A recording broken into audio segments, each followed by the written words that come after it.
Hello दोस्तों, विकास academy गुना MP में आपका स्वागत है।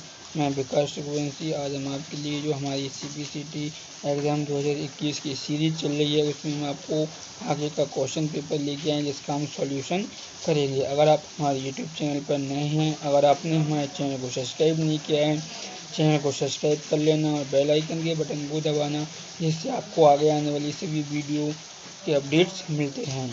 और हमारी वीडियो को लाइक, शेयर एंड कमेंट ज़रूर करना। चलिए, आज हम आपको जो पेपर लेके आए हैं वो है 5 अक्टूबर 2019 का, यानी 5 अक्टूबर को जो 2019 में एग्ज़ाम हुआ था उसका ये पेपर है। हम हमारे यूट्यूब चैनल पर MP पुलिस के प्रीवियस ईयर के क्वेश्चन पेपर की वीडियो भी अपलोड कर रहे हैं। तो आप अगर MP पुलिस की तैयारी कर रहे हैं तो उनकी वीडियो भी आप हमारे यूट्यूब चैनल विकास एकेडमी गुना MP की प्ले लिस्ट में जाकर देख सकते हैं। हम मंथली करंट अफेयर्स 2020 की वीडियो भी अपलोड कर रहे हैं, तो आप वो सभी हमारे यूट्यूब चैनल विकास एकेडमी गुना MP की प्ले लिस्ट में जाकर देख सकते हैं। चलिए, आज के क्वेश्चन पेपर की शुरुआत करते हैं। क्वेश्चन पेपर है 5 अक्टूबर 2019 शिफ्ट 1 का है। तो चलिए इसकी देखते हैं। सबसे पहले हम इसकी शुरुआत करते हैं जिसमें हमें पहला क्वेश्चन मिला है। देखिए, पहला क्वेश्चन है, इसमें हमें 1 टेराबाइट यानी टीबी को के रूप में लिखा जाता है, यानी 1 टेराबाइट टीबी को किस रूप में लिखा सकते हैं।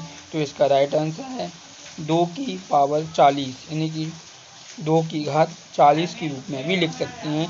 थर्ड वाला इसका राइट आंसर है। तो आपको ये याद रखना है कि हम जो कुछ भी फाइलें होती हैं उन सभी को जो MB साइज को मापा जाता है वो MB में नापा जाता है। या इससे आगे चल के और भी आता है TB, GB, तो इन सभी को इसमें नापा जाता है। तो इसलिए जो टेराबाइट TB को लिखा जाता है 2 की पावर 14, यानी 2 की पावर 40। ठीक है, थर्ड वाला इसका राइट आंसर है।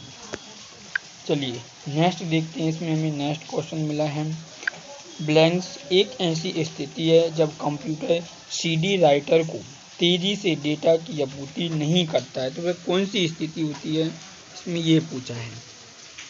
चलिए हम देखते हैं।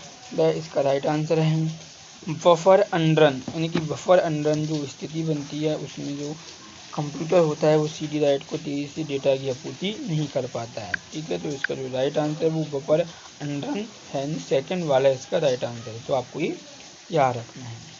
चलिए नेक्स्ट देखते हैं। हम आपको एक बात और बता देते हैं कि CPCT एग्ज़ाम 2021 के जो कि 7 और 8 अक्टूबर को होने वाला है, उनकी एडमिट कार्ड आ चुकी हैं। तो हमने उसकी वीडियो भी अपलोड कर दी है। तो आप वो वीडियो जाके हमारे प्ले लिस्ट में CPCT की में जाके देख सकते हैं। तो आप अपने मोबाइल पर किस प्रकार एडमिट कार्ड को डाउनलोड कर सकते हैं वो हमने इसमें बताया है। और अगस्त माह में 7 और 8 अगस्त को ये एग्ज़ाम होंगे। ठीक है, चलिए क्वेश्चन देखते हैं। हमारा नेक्स्ट क्वेश्चन है, एक मानक है जो समांतर परिधियों के बीच संचार के लिए मानक निर्धारित करता है। तो इसका राइट आंसर है IEEE, यानी इसमें कोड दिया है 12 यानी 1284। ठीक है, तो आपको ये याद रखना है। ये क्वेश्चन थोड़ा सबसे हटके है। चलिए देखते हैं। इसमें नेक्स्ट क्वेश्चन हम देखते हैं, 3-1/2 इंच फ्लॉपी डिस्क की क्षमता क्या होती है। इसमें ये पूछा है, यानी 3-1/2 इंच फ्लॉपी डिस्क की क्षमता क्या है। इसका राइट आंसर है 400 KB टू 144 MB, यानी कि 400 KB से लेके 1.44 MB तक होता है। ठीक है, तो ये इसकी क्षमता होती नहीं, इसमें हम इतना डाटा पढ़ सकते हैं। तो आपको याद रखना है, इसका राइट आंसर है 400 KB टू 1.44 MB। ठीक है, यानी यहाँ पे KB का मतलब होता है किलोबाइट और MB का मतलब होता है मेगाबाइट। तो आपको ये भी याद रखना है, तो ये भी पूछ सकते हैं। चलिए आज की हम शुरुआत करते हैं। नेक्स्ट क्वेश्चन है हमारा, रूपरेखा दृश्य में शीर्ष हेडिंग 1 शैली के साथ सभी शीर्षकों को कैसे दिखाया जाता है। तो पहला है इसमें अल्टर प्लस शिफ्ट प्लस 1 के द्वारा दिखाया जाता है। अगर आपको ये हिंदी में समझ में नहीं आता तो आप इसका इंग्लिश भी पढ़ सकते हैं।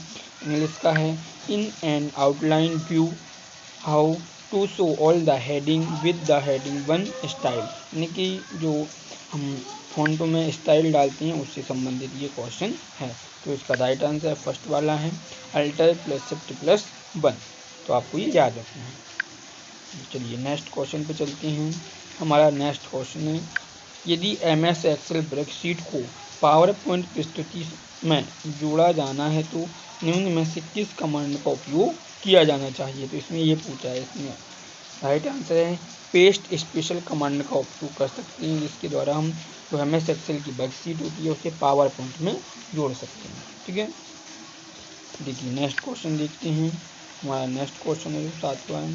देखिए डेस्कटॉप पब्लिशिंग के लिए किस प्रिंटर का उपयोग आमतौर पर किया जाता है। तो लेजर प्रिंटर का उपयोग किया जाता है, यानी डेस्कटॉप पब्लिशिंग मतलब जो डेस्कटॉप साइज का कंप्यूटर है उसके लिए लेजर प्रिंटर ज़्यादा उपयोग में होता है। तो आपको याद रखना है इसका राइट आंसर जो फर्स्ट वाला है लेजर प्रिंटर। ठीक है, देखिए नेक्स्ट क्वेश्चन है, स्पीकर को रेट करने के लिए किस इकाई का उपयोग किया जाता है। स्पीकर को रेट करने के लिए एक तरह से कह सकते हैं कि स्पीकर की एक आवाज़ के लिए किसका उपयोग किया जाता है। तो ये बैट होता है।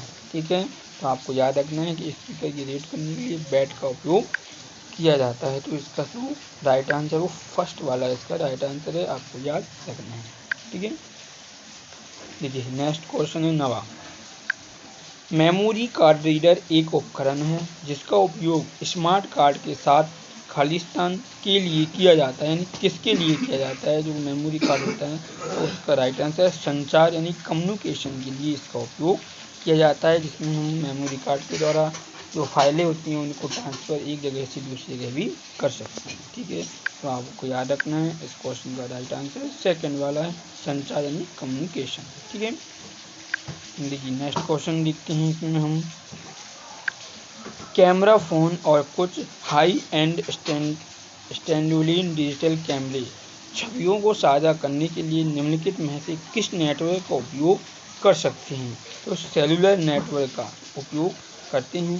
तो आपको ये याद रखना है जो हाई क्वालिटी की छवियाँ यानी इमेज होती हैं उनके लिए इसमें उपयोग किया जाता है। तो ये सेलुलर नेटवर्क के द्वारा उपयोग किया जाता है, इसका ये राइट आंसर है सेकंड है। ठीक है, आपको याद रखना है। अगर आपको इस वीडियो में कुछ भी समझ में ना आया हो तो आप हमसे कमेंट बॉक्स में टाइप कर पूछ सकते हैं, हम आपको उसके बारे में पूरी जानकारी बताएंगे विस्तार से। देखिए नेक्स्ट क्वेश्चन है हमारा, माइक्रोसॉफ्ट एक्सेल में वर्तमान दिनांक दर्ज करने के लिए किस शॉर्टकट कुंजी का इस्तेमाल किया जाता है। जैसे कि करंट में जो डेट चल रही है उसे हमें इसमें सिलेक्ट करना है, उसे डालना है। तो उसके लिए हम इसमें सेलेक्ट करेंगे तो उसके लिए शॉर्टकट कुंजी कौन सी होती है वो दबाएंगे, यानी कि जो कंट्रोल प्लस जो कॉमा वाली कुंजी होती है वो दबाते हैं, जिससे उसका एक डायलॉग बॉक्स खुल जाता है और उसमें हम डेट एंड टाइम सेव कर सकते हैं। तो इसका राइट आंसर है फर्स्ट वाला है कंट्रोल प्लस कॉमा। ठीक है, यानी इसे हलंत कहते हैं एक तरह से। इस तरह का जो कॉमा आ जाते हैं हमें हलंत पेशे के रूप में भी जाना रहता है। ठीक है, तो इसका जो राइट आंसर है वो फर्स्ट वाला है, तो आपको ये याद रखना है। ठीक है, ये डेट के लिए इस कुंजी का उपयोग किया जाता है। देखिए नेक्स्ट क्वेश्चन देखते हैं, निम्न में से किस ऑपरेटिंग सिस्टम में नियमित सुरक्षा सुविधा को विंडोज़ फायरवॉल कहा जाता है। विंडोज़ फायरवॉल किस में पाया जाता है, कौन सी ऑपरेटिंग सिस्टम में। तो विंडोज 7 में पाया जाता है। ठीक है, तो आपको इसका राइट आंसर याद रखना है कि इसका सेकंड वाला विंडोज 7 राइट आंसर है। नेक्स्ट क्वेश्चन देखते हैं। इसमें हम नेक्स्ट क्वेश्चन है हमारा, वाटर मार्क के संदर्भ में निम्न में से कौन सा कथन सत्य है। यानी जो वाटर मार्क होता है वो किस तरह उपयोग किया जाता है उससे संबंधित कौन सा कथन सत्य है। तो उसका राइट आंसर जो है वाटर मार्क घोस्ट पार्ट है, यानी कहने का मतलब इनका ये है हम वाटर मार्क जो हमारा करंट पेज होता है उसके हम पीछे लगाते हैं। तो आप इसका इंग्लिश भी पढ़ सकते हैं, देख सकते हैं a watermark is the ghost text, यानी टेस्ट के पीछे उपयोग में किया जाता है। तो इसका राइट आंसर थर्ड वाला है, आपको याद रखना है। चलिए नेक्स्ट क्वेश्चन देखते हैं। इसमें हमारा नेक्स्ट है, खाली स्थान में चरण दर चरण निर्देश जो कंप्यूटर को कार्य पूरा करने के लिए कहता है वो कौन कहता है। वो प्रोग्राम के जरिए किया जाता है, और जो प्रोग्राम होता है वो CPU में होता है। ठीक है, चलिए नेक्स्ट देखते हैं। इसमें नेक्स्ट क्वेश्चन है जो हमारा है, नेक्स्ट है ओपन ऑफिस कैल्क में ओपन ऑफिस कैल्क ISNA कोष्ठक में 1/0 फंक्शन के लिए आउटपुट क्या होगा। यानी ओपन ऑफिस कैल्क में एक इस तरह का फंक्शन इंसर्ट बटन में 1/0 दबाया जाता है तो उसमें ये आउटपुट क्या होगा। तो इसका जो राइट आंसर वो क्या होता है, फॉल्स, यानी कि गलत होता है। इस तरह का कोई सा भी इसमें जो फंक्शन आउटपुट नहीं देता है। ठीक है, आपको याद रखना। देखिए नेक्स्ट क्वेश्चन देखते हैं। इसमें स्क्रीन की पृष्ठभूमि को किस नाम से जाना जाता है। यानी इसमें ये पूछा है जो हमारा कंप्यूटर होता है, इस पर जो टीवी रहती है उस पर हमें स्क्रीन दिखाई देती है, उसे और किस नाम से भी जानते हैं, उसे डेस्कटॉप के नाम से जाना जाता है। तो आपको ये याद रखना है कि स्क्रीन की पृष्ठभूमि को किस नाम से जाना जाता है, डेस्कटॉप से जाना जाता है। तो इसका जो राइट आंसर है वो फर्स्ट वाला राइट आंसर है। देखिए नेक्स्ट देखते हैं। इसमें हम डिस्प्ले की पृष्ठभूमि को बदलने के लिए किन गुणों को बदलने की आवश्यकता पड़ती है। यानी हमें मान लीजिए हमारे स्क्रीन पर डिस्प्ले है, उसको फोटो या इमेज कुछ भी बदलना है तो उसके लिए किसकी आवश्यकता पड़ती है, डिस्प्ले की आवश्यकता पड़ती है। अगर डिस्प्ले नहीं होगी तो हम उनको नहीं बदल पाएंगे। ठीक है, तो नेक्स्ट क्वेश्चन देखते हैं। इसमें हमारा जो नेक्स्ट क्वेश्चन है ये, यदि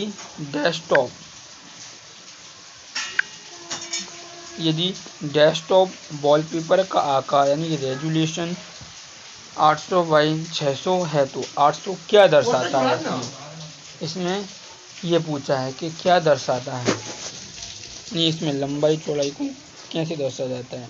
तो उसका राइट आंसर क्या है, बाइट को दर्शाता है। यानी कि जो 800 है वो उसकी लंबाई हो जाती है और 600 है जिसका ये 600 है वो इसकी चौड़ाई हो जाती है। तो आपको याद रखना है इसका राइट आंसर क्या है, बाइट है। यानी जो 800 दर्शाता है वो उसकी बाइट होती है। नेक्स्ट है कंप्यूटर उपकरणों में विद्युत प्रबंधन प्रौद्योगिकी के उपयोग को बढ़ावा देने के लिए प्रोग्राम विकसित किया गया है तो एनर्जी स्टार के रूप में उपयोग किया जाता है।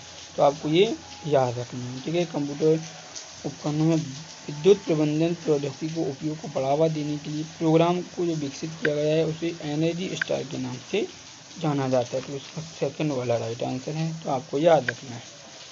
देखिए नेक्स्ट क्वेश्चन देखते हैं। इसमें हम हमारे इसमें जो हम पेपर सॉल्व कर रहे हैं उसमें 52 हमको कंप्यूटर के क्वेश्चन मिलेंगे और इसके बाद हमें जीके जीएसटी टोटल लेके 75 क्वेश्चन मिलते हैं। इनको हम सॉल्व करके आपको बताएंगे। इसमें कुछ मैथ के भी होते हैं, कुछ साइंस के भी होते हैं, सभी क्वेश्चन हम देखेंगे। चलिए देखते हैं।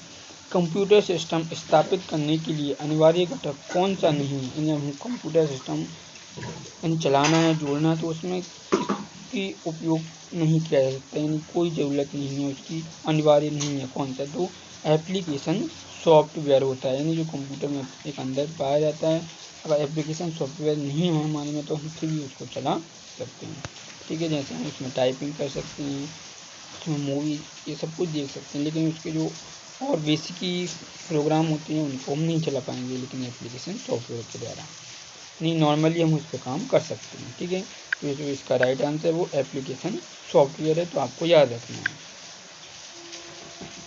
नेक्स्ट क्वेश्चन है हमारा, खालिस्तान से संबंधित क्रिप्टोग्राफी प्रणाली को आमतौर पर स्ट्रीम सिफर या ब्लॉक सिफर के रूप में वर्गीकृत किया जाता है तो सीक्रेट की एल्गोरिथम के द्वारा उपयोग में किया जाता है। तो आपको याद रखना है जो इसका राइट आंसर है सीक्रेट की एल्गोरिथम है। अगर आपको क्वेश्चन समझ में नहीं आया तो क्वेश्चन को आप 1 से 2 बार ज़रूर पढ़ना, और आपको अगर आपको ये इंग्लिश में समझ में आ जाता है तो आप इसका राइट आंसर इंग्लिश में भी लगा सकते हैं, लेकिन यहाँ पे इसका राइट आंसर सीक्रेट की एल्गोरिथम है। ठीक है, तो आप इसकी इंग्लिश भी देख सकते हैं और हिंदी भी, दोनों में जो आपको समझ में आए वो आप कर सकते हैं। देखिए नेक्स्ट क्वेश्चन देखते हैं। इसमें क्रिप्टोग्राफी एल्गोरिथम में एनक्रिप्ट मैसेज को अवरुद्ध करने का कोई भी व्यक्ति खालिस्तान देखेगा, यानी क्या देखेगा, इसमें उपयोग किया जाता है। उपयोग किया जाता है। तो यादृच्छिक आंकड़े रैंडम डेटा को उपयोग किया जाता है। तो आपको ये याद रखना है। कैप्चरिंग एल्गोरिथम अंतिम मैसेज को अवरुद्ध करने में कोई व्यक्ति देखेगा तो क्या देखेगा, यादृच्छिक आंकड़े रैंडम डेटा को, यानी कि अगर उसमें कोई परेशानी आती है काम करते समय तो उसके द्वारा ही व्यक्ति हुए दिखाया जाता है। देखिए नेक्स्ट देखते हैं इसमें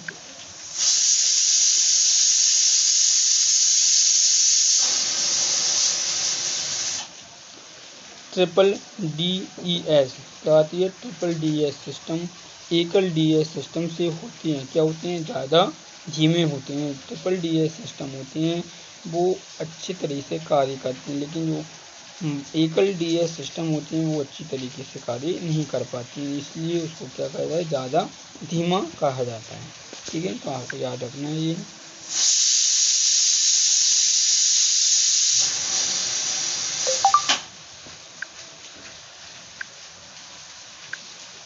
नेक्स्ट क्वेश्चन है हमारा, परीक्षण को कब रोक देना चाहिए, यानी परीक्षण कंप्यूटर में अगर जांच एक्यूरेसी करते हैं तो उसको कब रोक देना चाहते हैं, जब परियोजना की शुरुआत में स्थापित गुणवत्ता लक्ष्य को पूरा किया जाता है। यानी अगर आप जो कंप्यूटर में कुछ काम कर रहे हो वो अगर लक्ष्य की प्राप्ति के तहत सही है तो उसका परीक्षण आप कर सकते हैं, नहीं उसको आप बीच में रोक सकते हैं।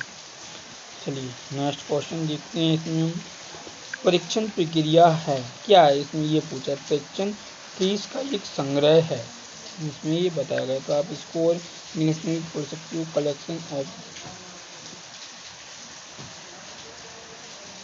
तो इसको आप देख सकते हो collection of the test case.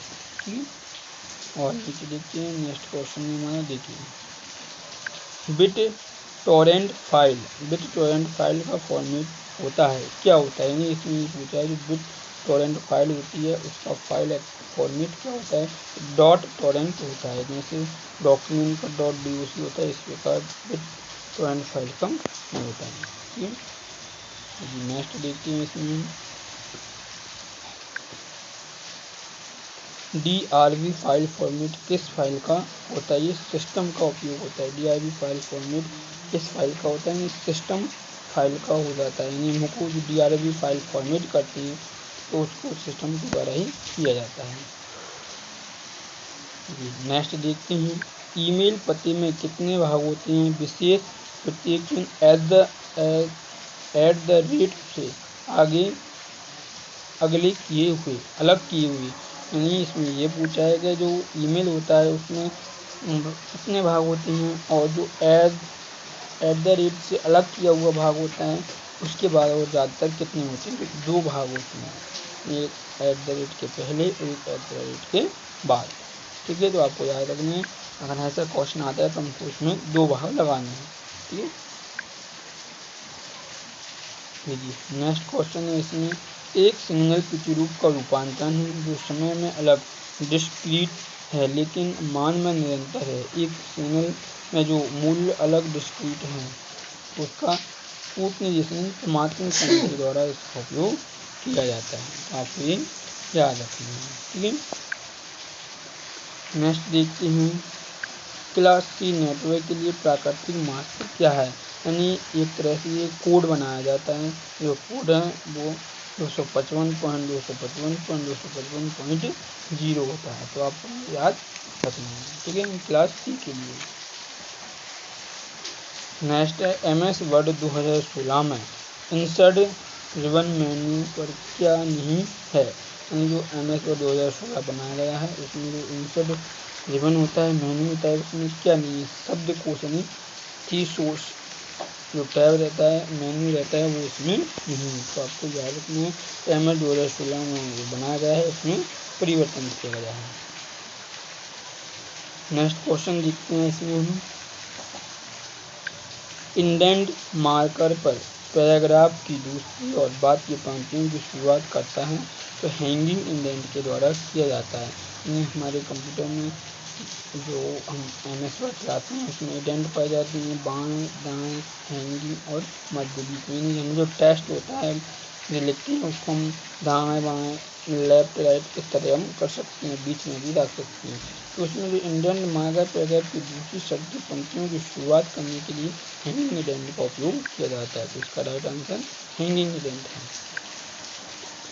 Next देखते हैं, MS ऑफिस 2003 में एक दस्तावेज की छपाई करते समय एक सामान्य पृष्ठ के ऊपर और नीचे के लिए डिफ़ॉल्ट विकल्प का चयन करते समय पृष्ठ का मार्जिन क्या होता है, यानी साइज क्या होता है, इसमें ये पूछा है। मार्जिन साइज ये होता है, इसको बायरिंग करने के लिए कितना साइज छोड़ा जाता है, तो 1-1 इंच छोड़ा जाता है दोनों तरफ से, जिससे टेक्स्ट अच्छे से बीच में आ सके। ठीक है, नेक्स्ट देखते हैं इसमें हम। नेक्स्ट ऊपर यानी जो पूरा पैराग्राफ दिया है यहाँ पर, ऊपर दिए गए ऑटो करेक्ट टैब में चेक बॉक्स है। सप्ताह में दिनों के नामों में कैपिटलाइजेशन को सक्षम करने के लिए किस विकल्प को चुना जाता है, यानी इसमें ये पूछा है, जो ऊपर टेस्ट दिया है उसमें सप्ताह के नाम है, और सप्ताह के नाम को पहले अक्षर को कैपिटल करने के लिए उसमें कौन सा सेंटेंस चुना जाता है, तो कैपिटलाइज नेम ऑफ डे, यानी ये वर्ड दिया जाता है, ये उसमें ऑप्शन होता है, इसको हम चुनते हैं। तो इसका राइट आंसर 4th वाला है। नेक्स्ट देखती है इसमें, देखिए नेक्स्ट है, नीचे दिया गया आइकन मेलिंग टैब में किस समूह में मौजूद रहता है, यानी इसमें ये पूछा है, यानी जो आइकन दिया है वो कौन से उसमें पाया जाता है। जो आइकन दिया है वो हमें क्रिएट मेन्यू में पाया जाता है, एनवेलप होता है वो हमें क्रिएट मेन्यू में दिखाई देता है। तो आपको ये याद रखना, ठीक है। नेक्स्ट देखते हैं इसमें हम, विंडोज एप्लीकेशन के बीच में स्विच करने के लिए कमांड क्या है, यानी विंडोज एप्लीकेशन में बीच में अगर कोई कार्य कर रहे हैं तो उसमें किसका उपयोग, बीच में जाने के लिए किसका उपयोग करेंगे, तो Alt+ टैब का उपयोग करते हैं, जिससे जो कर्सर होता है वो बीच में पहुंच जाता है। देखिए नेक्स्ट देखते हैं इसमें, नीचे दिए गए विकल्पों में कौन सा चेंज कैश हैंडलिंग में उपस्थित पैरामीटर की सही व्याख्या करता है, तो उसका राइट आंसर 3रा वाला है। Sentence case, lower case, upper case, capital, each word एवं टॉगल केस, यानी ये ऑप्शन इसमें दिए जाते हैं, तो इन सभी के भी हम उपयोग करते हैं। ठीक है, इसका राइट आंसर यही है। नेक्स्ट देखते हैं इसमें हम, निम्न में से कौन सी इंटरनेट सेवा DSL के सामान्य टेलीफोन लाइन पर चलती है, तो डायल अप कम्युनिकेशन संचार भी चलता है, जो DSL के द्वारा ही उपयोग होता है, इसी के द्वारा सामान्य कार्य करता है। ये नेक्स्ट देखते हैं इसमें, यदि आप डायल अप की तुलना में तेज वेब ब्राउजिंग गति चाहते हैं तो आपकी सदस्यता योजना के आधार पर आपका स्थानीय फोन प्रदाता आपको की पहुंच प्रदान कर सकता है। इसका राइट आंसर है DSL कर सकता है। कौन कर सकते हैं, DSL कर सकता है, तो आपको ये याद रखना है। ठीक है, देखिए नेक्स्ट देखते हैं इसमें, नेक्स्ट हमारा, निम्न में से कौन सी इंटरनेट सेवा उपयोगकर्ता को कॉलम प्राप्त करने के लिए सुसज्जित किसी भी कंप्यूटर पर इंटरनेट की बात करने की सुविधा प्रदान करती है, तो इसका राइट आंसर है इंटरनेट टेलीफोन। ठीक है, तो आपको ये याद रखना है, इसका शॉर्ट फॉर्म VoIP होता है। नेक्स्ट देखते हैं इसमें हमारा नेक्स्ट क्वेश्चन है, निम्न में से कौन सी सूचना पुनर्प्राप्ति सेवा उपयोगकर्ता को फाइलों को स्थानांतरित करने की सुविधा प्रदान करती है। फाइल ट्रांसफर प्रोटोकॉल, जो FTP होता है, FTP इसके द्वारा ही हम एक फाइल को दूसरे जगह स्थानांतरण कर सकते हैं, तो इसका ये फुल फॉर्म होता है कि फाइल ट्रांसफर प्रोटोकॉल। नेक्स्ट देखते हैं इसमें हम, निम्नलिखित ब्रॉडबैंड विकल्पों में से कौन सा सबसे सस्ता है, तो DSL ब्रॉडबैंड सबसे सस्ता होता है, लेकिन इसकी जो स्पीड होती है वो थोड़ी सी कम होती है। ठीक है, तो आपको ये याद रखना है। नेक्स्ट है हमारा, ईमेल के माध्यम से सामान्य जानकारी साझा करने के लिए इंटरनेट उपयोगकर्ताओं के समूह में व्यवस्थापन हेतु लिंक इंटरनेट संचार सेवा का उपयोग किया जाता है। तो मेलिंग सूची का उपयोग किया जाता है। तो इसका राइट आंसर वो फोर्थ वाला मेलिंग सूची है। हमारा नेक्स्ट क्वेश्चन है, एक इंटरनेट सेवा जो दूर संचार प्रौद्योगिकी की सहायता से द्विमार्गी वीडियो और ऑडियो संचार द्वारा संचार करने के लिए एक विधि है, तो उसे क्या कहा जाता है। यानी एक जगह से दूसरी जगह पर बैठे हुए व्यक्ति जिसके द्वारा ऑडियो और वीडियो दोनों में बात कर सकते हैं, किसका उपयोग किया जाता है। तो इसका जो राइट आंसर है वो है वीडियो कॉन्फ्रेंसिंग। वीडियो कॉन्फ्रेंसिंग के द्वारा दूर बैठे व्यक्ति भी आपस में वीडियो और ऑडियो के द्वारा बात कर सकते हैं। नेक्स्ट देखते हैं, इसमें एक सामान्य URL www.example.com इंडेक्स HTML के रूप में हो सकता है। तो index.html क्या इंगित करता है, तो एक फाइल का नाम इंगित करता है। तो आपको ये याद रखना है कि इस तरह ये पूछ सकते हैं कि इसमें ये दिया गया है index.html ये क्या है, इसमें ये फाइल का एक नाम है। इसका राइट आंसर फोर्थ वाला है।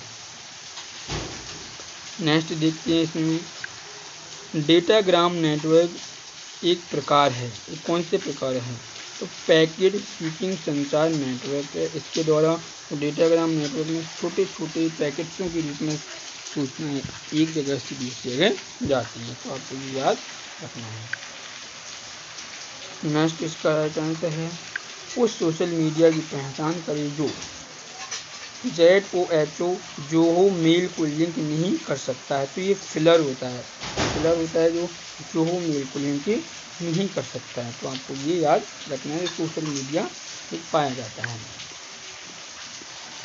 नेक्स्ट है,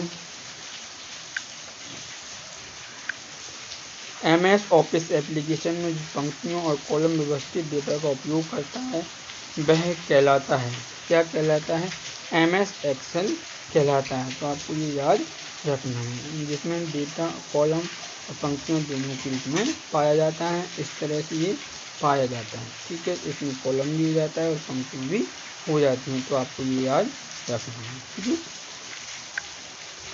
नेक्स्ट देखते हैं, इसमें हम MS पावरपॉइंट में फ़ॉन्ट बदलने के लिए कुंजी का संयोजन क्या है। इसमें दो ऑप्शन दिए गए हैं, यानी ये क्वेश्चन एक तरह से सही नहीं माना जाएगा, लेकिन इसमें दोनों राइट आंसर होते हैं। इसलिए अगर ये दोनों इसमें दिए गए हैं तो ये कैंसिल हो गया होगा। तो पहला हिस्सा बताया गया है वो Ctrl+Shift+E उपयोग में किया जाता है, और दूसरा Ctrl+Shift+F दोनों का उपयोग किया जाता है। तो इसमें राइट आंसर दोनों होंगे। नेक्स्ट देखते हैं, इसमें हम MS वर्ड 2003 में निम्न में से कौन सा विकल्प इंसर्ट पिक्चर में उपलब्ध नहीं है, तो ग्राफ नहीं है। जो MS वर्ड 2003 बना है इसमें इंसर्ट में पिक्चर नाम का एक ऑप्शन उपलब्ध नहीं है। देखिए नेक्स्ट देखते हैं, इसमें MS पावरपॉइंट 2007 का कौन सा स्लाइड शो आपको एकाधिक श्रोताओं के लिए एकल प्रेजेंटेशन अपनाने की सुविधा देता है। तो ये कस्टम पाया जाता है, ये हमें इस प्रकार की सुविधा उपलब्ध करने के लिए उपयोग करने के लिए देता है। तो आपको याद रखना है, इसका राइट आंसर फर्स्ट वाला है। नेक्स्ट क्वेश्चन है जो कि हमारा लास्ट क्वेश्चन होगा कंप्यूटर का। देखिए नेक्स्ट है, MS एक्सेल चार्ट में लेजेंड के स्थान को परिवर्तित करने की निम्न में से कौन सी घटनाएं सही क्रम में हैं। तो इसका सेकंड वाला राइट आंसर है, लेजेंड के बंद की तीर पर क्लिक करें, इसमें की दिया था इस पर क्लिक करें, फिर ग्रेटर देन इस्ट स्थल पर क्लिक करें, यानी इसमें एक स्थल दिखाया जाता है उस पर क्लिक करना पड़ता है। तो इसका सेकंड वाला राइट आंसर है। तो आपको याद रखना है। तो हमारे इसमें कंप्यूटर की क्वेश्चन समाप्त हो चुके हैं, और इसमें हमें एक पैराग्राफ दिया जाता है, उस पैराग्राफ को पढ़ेंगे और इसके क्वेश्चन आंसर याद करते हैं। तो हम इसमें पैराग्राफ को पूरा पढ़ नहीं पाएंगे क्योंकि उसमें ज़्यादा टाइम लग जाएगा, इसलिए हम डायरेक्ट इसके क्वेश्चनों को सॉल्व करते हैं। लेकिन आपको एग्जाम में उस पैराग्राफ को पढ़ना है और उसके राइट आंसर देना है। देखिए पहला देखते हैं, इसमें हम इस पैरे के लिए सबसे उपयुक्त शीर्षक चुनें। यानी इस जो पैरा दिया है, पैराग्राफ दिया है, उसके लिए शीर्षक क्या होगा? तो इसका राइट आंसर है डिजिटली औद्योगिक प्रौद्योगिकी संग्रहालयों और पुस्तकालयों के बीच अंतराल को मिटाने में मदद करती है। यानी ये पैराग्राफ दिया गया है वो डिजिटल लाइब्रेरी से संबंधित है, संग्रहालय से संबंधित है, तो इनके बीच के अंतर को मिटाने के लिए है। ठीक है, तो इसका राइट आंसर आपको ये याद रखना है। नेक्स्ट देखते हैं, इसमें डिजिटाइजेशन के द्वारा लर्निंग लोकतांत्रिक बना दिया है, सरल बना दिया, तो संसाधनों तक पहुँच हेतु हर एक को अनुमति देता है। यानी हर कोई व्यक्ति इंटरनेट के द्वारा लर्निंग कर सकता है। नेक्स्ट देखते हैं, इनमें से कौन सी चुनौतियाँ सही नहीं हैं? राइट आंसर है प्रौद्योगिकी का दोहन करने के लिए अभिनव तरीकों की खोज करना, यानी नए नए तरीकों की खोज करना, ये एक सही चुनौती नहीं है। इससे वर्तमान के कुछ संसाधन भी नष्ट होते जाते हैं, तो आपको याद रखना है। नेक्स्ट है शब्द अवसर अंतराल से उत्पन्न शिक्षार्थियों के बीच अंतर को किससे संदर्भित करता है? आर्थिक पृष्ठभूमि के द्वारा करता है, तो इसके लिए राइट आंसर है, आपको याद रखना है। नेक्स्ट है, यह अनुच्छेद किससे संबंधित है? डिजिटल क्रांति ने ज्ञान और विश्वविद्यालयों को पारंपरिक भंडारों को कैसे प्रभावित किया है? ये अनुच्छेद इससे संबंधित है, तो आपको ये याद रखना है। जो अनुच्छेद है वो डिजिटल क्रांति से संबंधित है। तो हमारे इसमें पैराग्राफ के पूरे क्वेश्चन समाप्त हो चुके हैं। अब इसमें हम मैथ वाले क्वेश्चन करते हैं। तो देखिए, मैथ वाले क्वेश्चनों को करने के लिए हमको सॉल्व करना पड़ता है, तो हम इसलिए आपको अलग से वीडियो लाएंगे। तो अभी हम इसको बढ़ते हैं और इसका राइट आंसर देखते हैं। निम्न की जानकारी का ध्यानपूर्वक अध्ययन और नीचे दिए गए प्रश्नों का उत्तर देते हैं। एक कलश में 6 लाल, 4 नीले, 2 हरे और 3 पीले मार्बल हैं। यादृच्छिक रूप से संचार मार्बल चुने जाते हैं, तो इस बात की कितनी संभावना है कि एक हरा और 2 नीले एक साथ एक लाल निकलेंगे? तो ये कैसे प्रायिकता के रूप में है, तो इसका राइट आंसर फर्स्ट वाला है। तो 24/445 पाउंड बटे 455 है। नेक्स्ट इसका देखते हैं राइट आंसर है। इसमें ही ये सब कुछ दिया जाता है। Q बराबर 3 दिया है, P अनुपात Q बराबर 3/4, Q अनुपात R बराबर 5/7 और R अनुपात S बराबर 8/9 दिया। तो इसमें P अनुपात S का आंसर पूछा है, हमें ये निकाल के बताना है। तो अभी इसका राइट आंसर 10/21 है, 10/21 है।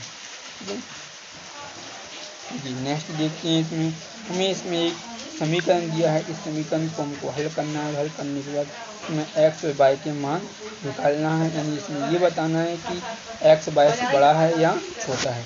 इसमें दिया है, तो हम इनको सॉल्व करने के बाद बताएंगे। तो इसमें राइट आंसर फर्स्ट वाला है कि x बड़ा है y से, यानी जो x का मान निकलेगा वो y से बड़ा होगा।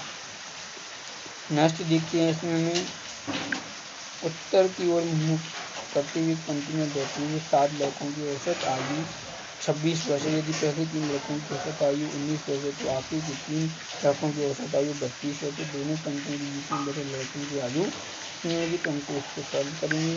बाद में आपको वीडियो से बताएंगे। अभी इसका राइट आंसर 29 है, तो आपको ये याद रखना है। नेक्स्ट देखते हैं, हमको ये पूरी श्रृंखला दी जाती है। निम्नलिखित संख्याओं की श्रृंखला में प्रश्न आएगा कि उनके स्थान पर क्या आएगा, हमें इसको सॉल्व करना है। इसको सॉल्व करेंगे और सॉल्व करने के बाद इसका राइट आंसर आएगा। प्रश्नवाचक के स्थान पर वो 0 आएगा, तो आपको ये याद रखना है। ठीक है, नेक्स्ट देखते हैं, इसमें हमारा नेक्स्ट क्वेश्चन है जो कि मैथ का आखिरी क्वेश्चन है। 8 किलोग्राम बादाम की लागत 50 किलोग्राम सेब की लागत के समान है। 19 किलोग्राम आमों की कीमत 456 है। 1 किलोग्राम सेब की लागत 2 किलो आमों की लागत की दुगनी है।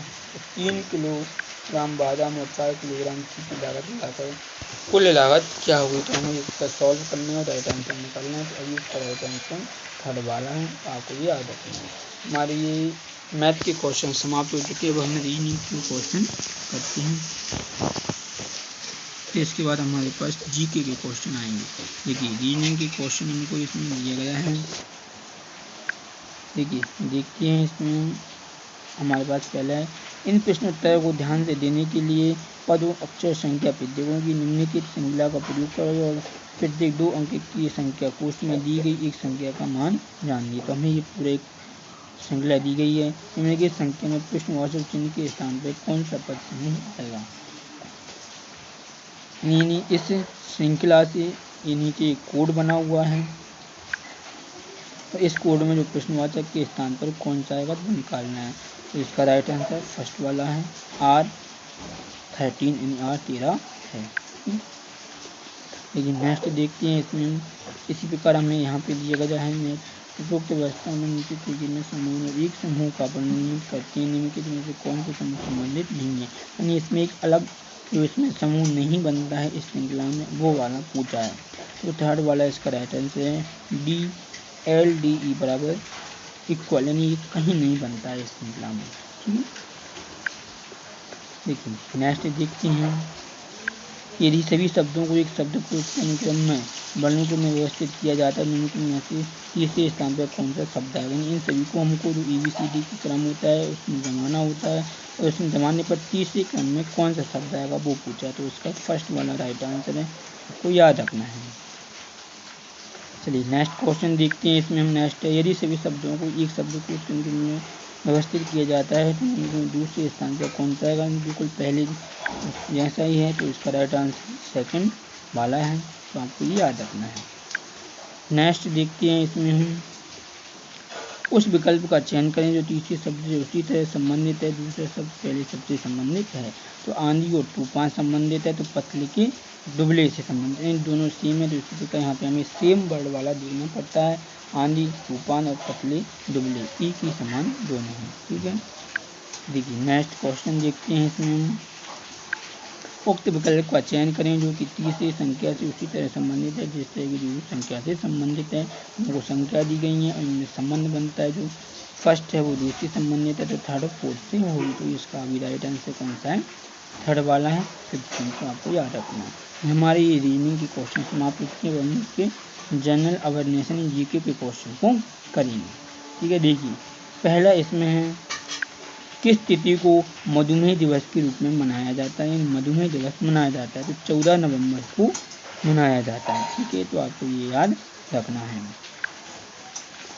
नेक्स्ट है, माइकल फरेरा निम्नलिखित में से किस खेल से संबंधित हैं। जो माइकल फरेरा हैं वो एक खिलाड़ी हैं, वो बिलियर्ड से संबंधित हैं, तो इसका ये थर्ड वाला राइट आंसर है।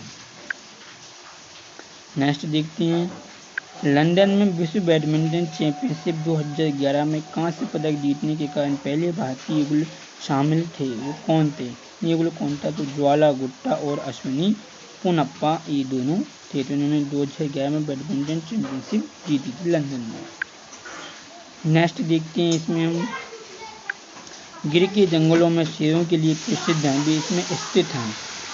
तो गुजरात में जो गिर है वो गुजरात में पाया जाता है, इसमें शेरों के लिए प्रसिद्ध है, आपको याद रखना है। नेक्स्ट हमारा क्वेश्चन है, खालिस्तान वर्ष में संसद द्वारा सेज SEZ अधिनियम पारित किया गया था, जो 2005 में पारित किया गया था, तो आपको ये याद रखना है।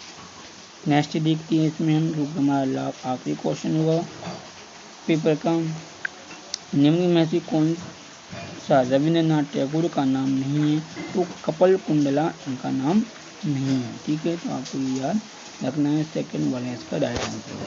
हमारी ये CBCD का जो पेपर था उसकी पूरी क्वेश्चन 75 समाप्त हो चुके हैं। अगर आपको इसमें कुछ भी समझ में ना आया हो तो आप मुझे कमेंट बॉक्स में टाइप कर पूछ सकते हैं। अगर हमारी वीडियो आपको अच्छी लगी हो तो वीडियो को लाइक करना, शेयर करना, हमारे चैनल को सब्सक्राइब जरूर करना। नेक्स्ट वीडियो में मिलते हैं। Thank you watching for my video. जय हिंद, जय भारत।